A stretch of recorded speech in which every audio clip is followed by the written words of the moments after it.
इस ब्रज में आने वाला है। चारों तरफ सन्नाटे हुए और काशवाणी सुनकर के मौसम डगमगाने लगा। अब कंस की आंखें लाल हुई क्रोध से कि कुछ करूं, पर देखे ऊपर किसको दिखाई दे। उसको पता है कि मौत करने वाला एक श्याम सुंदर है, वो दिखाई नहीं देता, तो उसकी मार इतनी भयंकर पड़ती है कि जिसको लगती है उसको पता चलता है। हमारे शरीर में दर्द होता है ना तो दिखाई देता है, लेकिन वो अंदर से पूरा जकड़ देता है। जोड़ों में दर्द हो रही है, दिखाई नहीं देगी मुझे, उसकी मार का छोर नहीं होता, सहन करना ही पड़ेगा, कुछ नहीं कर सकते।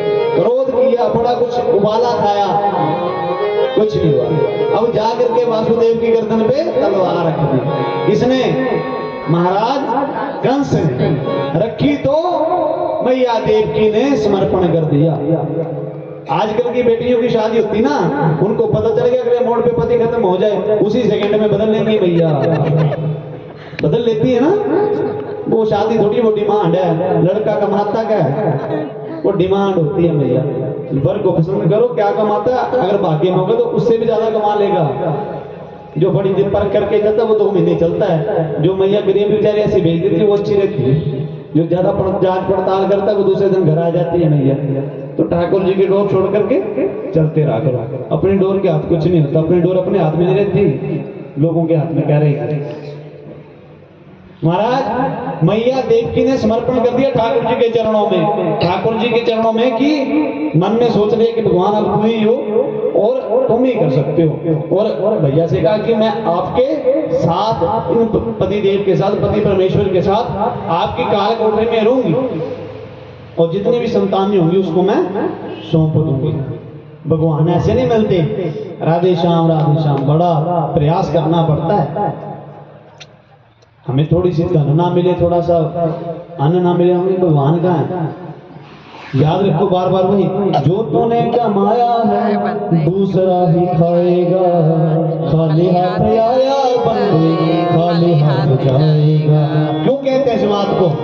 जब मिला तो कुछ किया, रोज भोजन थाली में आता है, आपने किसी के लिए सोचा?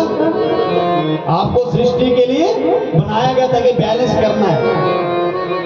आप तो बैठ के अपने खाने को लेकर के, और किसी को एक चपाती क्या एक टुकड़ा देकर के राजी ना हो महाराज। इन जीव जंतुओं की रक्षा कौन करेगा? भगवान तो सबको देते हैं, आपने दे रहे तब भी पल रहे हैं, लेकिन आपकी बुद्धि कहाँ गई, आपका शरीर कहाँ गया, आपकी मति कहाँ गई कि हम इंसान हैं? भगवान तो नहीं, इंसान बहुत बड़ा है, सृष्टि में इंसान से बड़ा कोई नहीं, पर भूल गए कि हमें कुछ करना चाहिए। जब अपने पे पड़ती है तो सबके, तो पंडित जी कह देंगे बंदरों को खाना डालना है तो बड़े बड़े डालेंगे, ऐसा कोई नहीं सोचता। निस्वार्थ निष्कपट एक दिन में कोई भी कुछ किया करो, कुछ भी किया करो, चींटियों को थोड़ा सा दे दो कुछ दान और धन, ये कहीं अच्छे काम में लग जाए उसका फल ही मिलेगा। कहीं भी किसी को कपड़े नहीं है तो किसी संत को किसी भी सामर्थ्य में चला जाए, उसकी जो दुआ है उसका फल कई जन्मों तक मिलेगा। और मैया देवकी वासुदेव के साथ कितने वर्ष रही? 8 वर्ष। हर संतान कंस को सौंप दी, कंस को सौंप दी तो क्या हुआ कि जाकर के सब नष्ट भ्रष्ट हो गए। अब साक्षात हुआ क्या, समय आया रात्रि के 12 बजे, चारों तरफ शोर तूफान का, हवा चलने लगी, हवा चल रही है धीरे धीरे। आपको पता है जैसे अभी मौसम खराब हुआ तो उस समय कितना मौसम खराब हुआ, काली छटा काली रात, श्याम सुंदर जी का जन्म होने लगा। दरवाजे के बाहर बैठे हुए सारे कौन?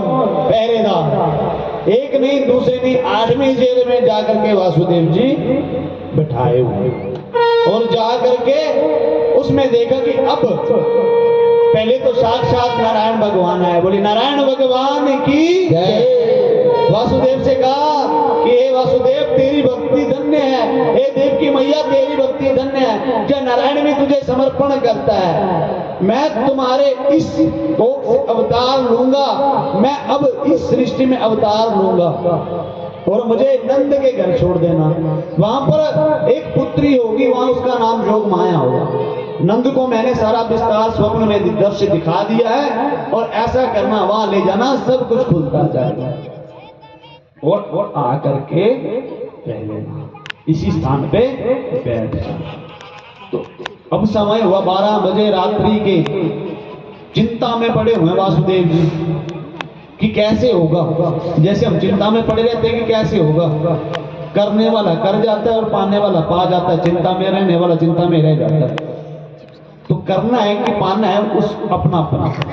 जैसे ही वासुदेव जी का जन्म हुआ तो जोर से शंख नगाड़ घंटाल बजने लगे, उस कमरे में दिव्य रोशनी हुई, दिव्य प्रकाश हुआ। बोले बांके बिहारी लाल की, कृष्ण कन्हैया लाल की। अब जाकर के जन्म हुआ तो जैसे ही वासुदेव ने उठाया है ठाकुर जी को, उसी समय उसी पल सारे दरवाजे, सारे दरबार खुलते गए, सारे, और देखा ठाकुर जी के आगे आगे स्वयं नारायण और ऊपर नागशेष देव चल रहे हैं। और जाके जमुना के किनारे पहुंचे तो जमुना का उबाला देखा, जमुना शोर कर रही है धीरे धीरे। वासुदेव का दिल डगमगाया, पहले तो डरे क्या होगा। जैसे ही टोकरी से ठाकुर जी के चरणों का स्पर्श जमुना मैया का हुआ, उसी समय जमुना मैया धीरे धीरे क्या करने लगी, अपने बैलेंस में आने लगी और ठाकुर जी को स्थान देने लगी। और स्थान देती हुई वासुदेव जी को क्या कर रही है, बड़ी अच्छी तरह संबोधन कर रही है, हरे कृष्ण हरे